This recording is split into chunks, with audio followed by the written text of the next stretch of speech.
Seorang remaja yang tengah mencari kucingnya yang hilang tiba-tiba dianiaya sekelompok pemuda yang akan tawuran di Bekasi, Jawa Barat.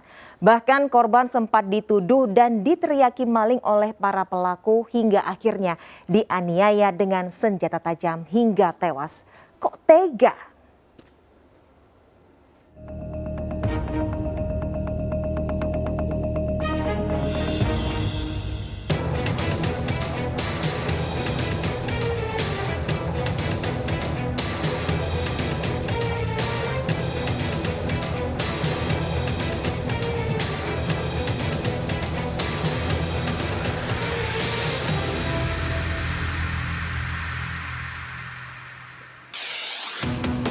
Awan duka menyelimuti rumah milik Abdul Hafiz di Komplek Perumahan Harapan Mulia, Desa Setia Mulia, Tarumajaya, Kabupaten Bekasi, Jawa Barat.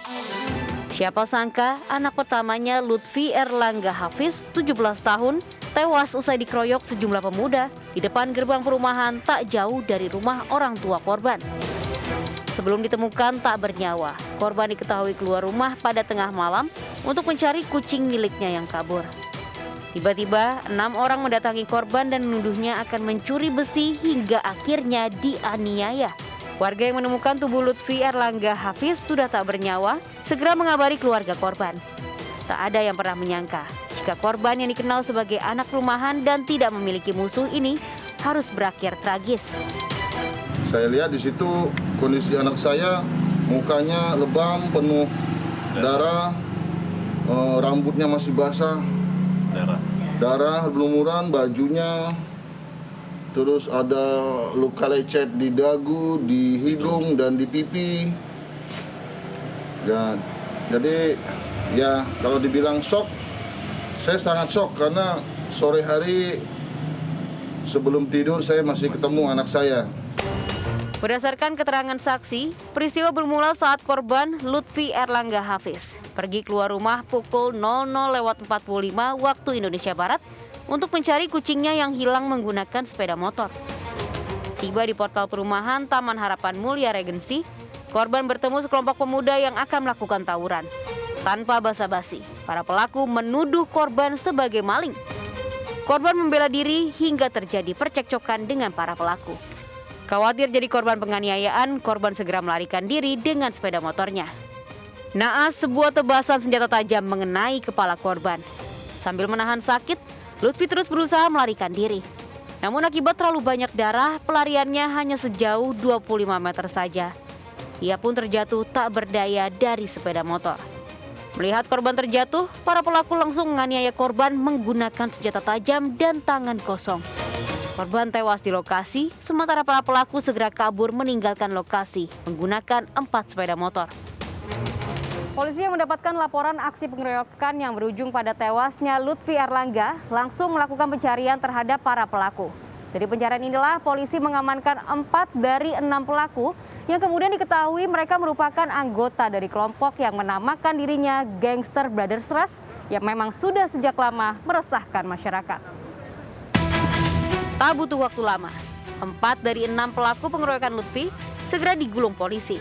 Seluruh pelaku ditangkap di rumahnya saat tertidur pulas. Sejumlah barang bukti berupa senjata tajam jenis celurit juga diamankan. Bahkan celurit yang dibuang ke sungai ditemukan polisi. Sementara 2 pelaku lain masih buron dan dalam pengejaran polisi. Mereka ini adalah satu kelompok yang membentuk satu geng motor yang menamakan dirinya Brother Stress, dan mereka adalah anak-anak masih sekitar wilayah Tarumajaya, dan mereka ini ingin menunjukkan eksisnya kepada masyarakat untuk melakukan hal-hal seperti ini. Sementara itu, hasil tes urin dan pengembangan kasus terhadap pelaku AB, RF, FH, dan IA diketahui 3 orang positif menggunakan narkotika jenis sabu. Para pelaku diketahui sempat mengkonsumsi minuman keras sebelum melakukan pengeroyokan. Para pelaku ini dijerat pasal 170 KUHP junto pasal 338 KUHP dengan ancaman maksimal 15 tahun penjara. Dipengaruhi akibat penggunaan narkotika jenis sabu. Ya, kemudian juga menggunakan ataupun meminum minuman air keras, miras, ya. Menurut pengakuannya jenisnya anggur merah. Ya, tetapi narkotika sudah kita lakukan tes urin dan itu mereka positif menggunakan narkotika. Motif para pelaku menganiaya semata-mata karena terpancing provokasi. Karena sebelumnya, kelompok ini sudah membawa senjata tajam untuk ikut aksi tawuran di kawasan Tanjung Priok, Jakarta Utara.